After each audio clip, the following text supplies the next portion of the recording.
Halo, apa kabar? Kembali berjumpa dengan saya dan Bung Rocky Gerung dari Rocky Gerung Official Forum News Network. Nah, ini satu kata nih, Rocky Gerung Official Forum News Network. Jangan dipisah-pisahin ini, karena ini adalah produk jurnalistik dari Forum News Network. Sekali lagi saya ingatkan, kalau Anda ada keberatan dengan konten-konten yang kami sampaikan, Anda bisa menyampaikan hak jawab atau hak koreksi. Nah, ini saya perlu review sedikit ya Bung Rocky ya. Kalau hak jawab itu adalah kepada mereka yang merasa dirugikan. Itu ada sengketa jurnalistik dan kita yang merasa dirugikan, itu Anda berhak menggunakan hak jawab dan kami wajib untuk menayangkan keberatan Anda. Sementara hak koreksi itu adalah siapapun di antara Anda semua, nggak ada urusannya dengan pemberitaan yang kita sampaikan, mendapati kesalahan yang kami sampaikan, Anda bisa melakukan hak koreksi. Jangan langsung lapor polisi, karena itu adalah bunyi undang-undang itu, dan kode etik jurnalistik. Bunyi undang-undangnya, undang-undang pers ya, Bung Rocky, undang-undang nomor 40 tahun 99, sementara polisi itu punya MOU dengan Dewan Pers. Setiap kali ada sengketa jurnalistik itu hendaknya dibawa ke Dewan Pers, bukan polisi. Saya perlu ingatkan ini, Bung Rocky ya, karena lagi musim orang dilaporkan. Sekarang termasuk teman kita, Bung Ubaidillah Badrun kan juga dilaporkan ke polisi karena melaporkan dua orang putra Presiden Jokowi. Iya, sekaligus saya ingatkan bahwa saya nggak punya sosmed, nggak punya Twitter, nggak punya Facebook segala macam itu, Instagram.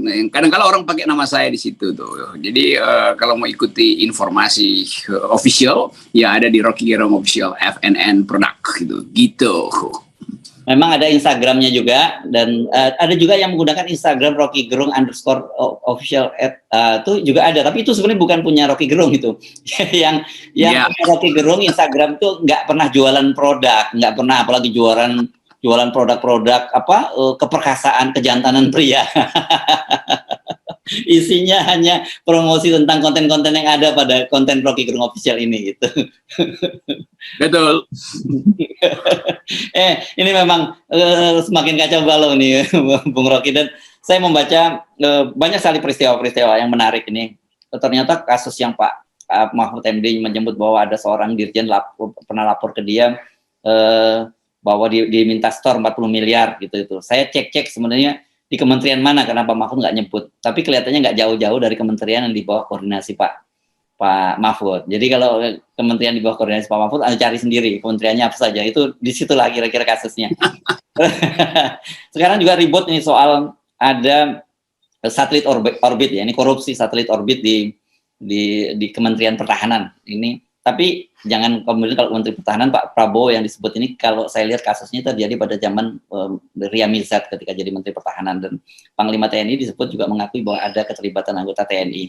Ini peristiwa juga menarik soal minyak goreng Bung Rocky yang juga masih mengalami krisis, dan KPPU Komite Persaingan Usaha ini sedang menyelidiki kemungkinan ada permainan di antara mereka ini. Kenapa kok harganya bisa sangat mahal, sementara kita sama dengan Malaysia nih, sama-sama pengekspor CPO, tapi Malaysia bisa stabil harganya gitu. Nah, di luar itu Pak JK, saya kira Pak JK ini setelah pensiun jadi pejabat negara, sekarang jadi semacam begawan lah gitu, karena beliau mengingatkan, saya kira menarik apa yang disampaikan beliau, bahwa ketidakadilan itu jadi mayoritas penyebab konflik di Indonesia. Jadi konflik yang ada di Indonesia itu soal keadilan. Beliau menyebut kasus di Aceh, kan beliau memang tim langsung ya perdamaian di Aceh termasuk Poso itu. Akar persoalannya sebenarnya ketidakadilan, sumber dayanya luar biasa, tetapi kemudian masyarakatnya tidak sejahtera. Ini saya kira jadi inti dari persoalan-persoalan yang sekarang terjadi di Indonesia, termasuk mulai tadi itu, mulai kartel, mulai pelaporan dua orang putra presiden, terus kemudian batu bara. Nah, jangan lupa soal batu bara ya, Bung Rocky, itu juga semua itu sumber keadilan. Ada satu kelompok kecil orang yang menguasai sumber daya Indonesia, dan kemudian mereka menggunakan berbagai macam cara agar orang-orang yang kritis dibungkam. Itu kira-kira yang topik menu-menu yang saya sajikan kepada Anda. Silakan saja deh hari akhir pekan ini Anda memilih mana yang akan jadi topik. Ya, kompilasi dari menu itu menunjukkan bahwa istana sebetulnya udah retak itu. Bukan karena gempa di Pandeglang, Tapi karena memang epicentrumnya ada di bawah istana, tuh, di gorong-gorong istana. Jadi kalau kita bayangkan secara metaforik, ada istana yang terlihat rapi, dijaga, bersih, tetapi di bawahnya ada istana lain, yaitu ruang-ruang bawah tanah, tempat orang gosip, tempat orang nyari bikin intrik. Kita sebut aja itu versi gorong-gorong dari istana, yang terbaca di dalam kekacauan informasi tadi itu. Mulai dengan Pak Mahfud. Pak Mahfud itu tahu apa yang terjadi, ya dia lapor dong. Karena ada prinsip bos, kalau tahu harus lapor. Justru menyembunyikan kasus itu yang pidana itu. Tapi tentu Mahfud MD mengucapkan itu soal orbit, soal sogok, dirjen segala macam. Itu masih dalam upaya untuk memancing opini publik kan. Jadi kita mengerti kenapa Mahfud MD ucapkan itu seolah-olah dia bukan bagian dari epicentrum politik istana. Padahal dia justru bagian dari itu. Kalau dia sembunyikan dan masih berupaya untuk kasih insinuasi, publik menduga-duga tuh siapa sih yang bermain bisnis pertahanan, siapa yang bermain di bisnis batubara segala macam. Ini sebetulnya buruknya keadaan, dan Pak Jokowi seolah-olah hanya dapat laporan yang menyenangkan dia aja tuh. Lalu diambil keputusan. Jadi kita lihat di sekitar istana udah terjadi yang sering kita sebut intrik. Tentu buruk itu bagi penegakan hukum, tapi bagi kita atau bagi saya itu bagus. Artinya semakin banyak intrik, semakin banyak retak di istana kan. Jadi semakin cepat dia roboh tuh. Bukan karena kita inginkan roboh, tapi memang mereka yang merencanakan sendiri kan. Karena dia adalah pusat gempanya ada di situ. Nah, kita bayangkan misalnya kalau isu-isu ini masih berlanjut dalam 1 semester ini, sementara kemampuan APBN untuk ngumpulin pajak, termasuk pajak ekstraktif, makin lama makin berkurang tuh. Tapi sekaligus kita mau tempatkan soal ini dalam upaya untuk membayangkan siapa yang bakal memberi arah bangsa ini. Nggak ada politisi yang mampu untuk tampil sebagai pemuka peradaban sementara. Karena itu suara Pak JK selalu jadi suara panutan akhirnya. Karena Yusuf Kala mengerti arsitektur gorong-gorong di istana tuh. Dia mengerti dejut bangsa ini. Dan tentu sebagai orang yang udah berkali-kali masuk di dalam kekuasaan, dia ingin tampil sebagai sebetulnya guru bangsa tuh untuk menuntun bangsa ini keluar dari kekacauan.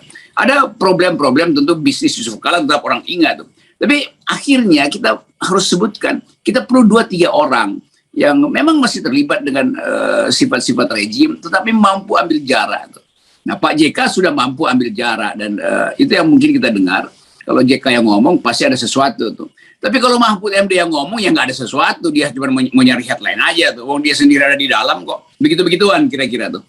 Nah, FNN selalu ingin bikin refleksi, bikin kontemplasi, dalam upaya untuk mengingatkan bahwa bangsa ini masih harus dibentuk, dan bahkan dibentuk dari sisa-sisa puing yang mungkin bakal terjadi semester ini. Jadi kita bersiap untuk membuat desain baru, bukan desain ibu kota baru ya, desain politik baru melalui persiapan-persiapan yang kita sebut presidensial threshold 0%, upaya untuk menata kembali pelembagaan. Jadi itu intinya tuh, sehingga FNN selalu kasih poin yang memang bikin kuping panas itu, bikin mata merah. Tapi jangan karena kuping panas mata merah kita lupa bahwa kita ingin mententramkan hidup ini. Nah, seolah-olah kemampuan jurnalis, atau bukan seolah-olah, sekarang kemampuan jurnalis itu ada di atas kemampuan negarawan. Karena negarawan nggak melakukan apa-apa tuh. Ya, ini kalau seperti ketel, kita ini seperti katarsis ya, Bung Rocky. Karena itu terlalu banyak ketegangan di dalam bangsa ini gitu ya. Kalau nggak ada katarsis, nggak ada, itu akan meledak gitu setiap saat. Jadi saya kira sebenarnya apa yang kita bicarakan ini bisa menjadi placement juga gitu. Banyak publik yang mengalami kesumpekan di dalam situasi yang seperti ini. Betul, publik bingung ini apa? Tiba-tiba ada lapor-melapor soal agama, lapor-melapor soal-soal yang sebetulnya ya udah, kalau udah masuk di ranah hukum ya udah diam aja, mau diapain lagi kan?